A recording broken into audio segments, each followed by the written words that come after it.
Brandywine, like many school districts, is hitting the books hard. Our next one. More specifically, they're targeting early literacy. I feel like our big focus here in Michigan has been our ELA and our math, yes. That means extra emphasis on data-driven, targeted support and intervention for students. As a principal, I think I look mostly for the big picture. But the most recent state data shows concern about reading scores in grades 3 and 4.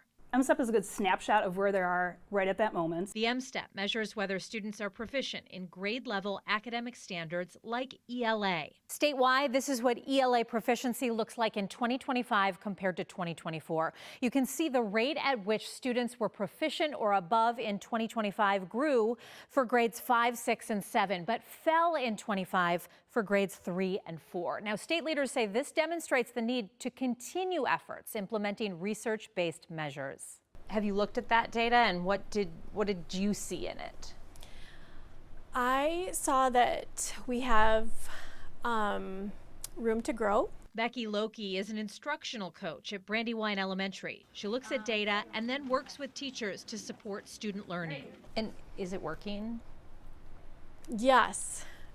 Yeah, I think so. Of the 90 third graders at Brandywine Community Schools who took the MSTEP in April, just 20% were proficient or advanced. School leaders acknowledge the numbers need improvement, but they say this data doesn't tell the whole story. Of course, you want to kind of see like quick results, but large systems move slowly, and we're just doing what we can when we can. The district has already been taking major steps. Brandywine is using testing methods and a framework to target instruction and support students.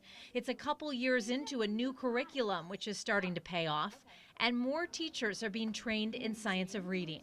I don't want to say take it with a grain of salt, but there's certainly more to the picture than what the MSTEP tells. The MSTEP tests assess kids on a long list of state standards. While school districts like Brandywine use MSTEP scores, they also have access to much more robust and actionable data at the school, classroom, and student level. But we do know that this is how the public views us, right? These are the scores that are public. They don't see the interventionists doing the work with the kids. They don't see the behavior interventions that we have in place. And Brandywine's MSTEP scores are in line with and even slightly better than districts with similar socioeconomic status in Berrien County.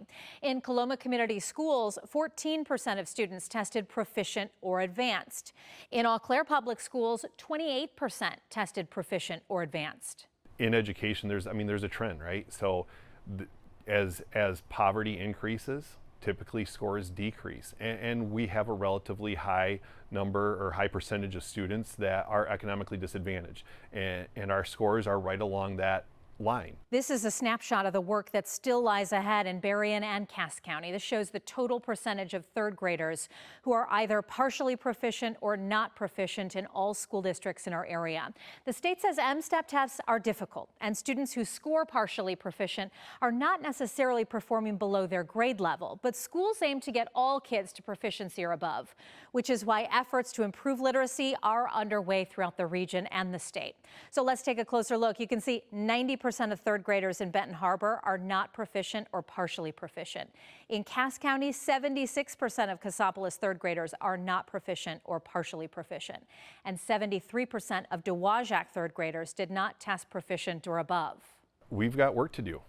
We've got room to grow. We've got work to do. Can you say retired? Retired. And that work continues, as it has regardless of MSTEP scores in Brandywine and throughout our area. Thanks for watching. Here's another story you may like, and subscribe to the WSBT 22 YouTube channel.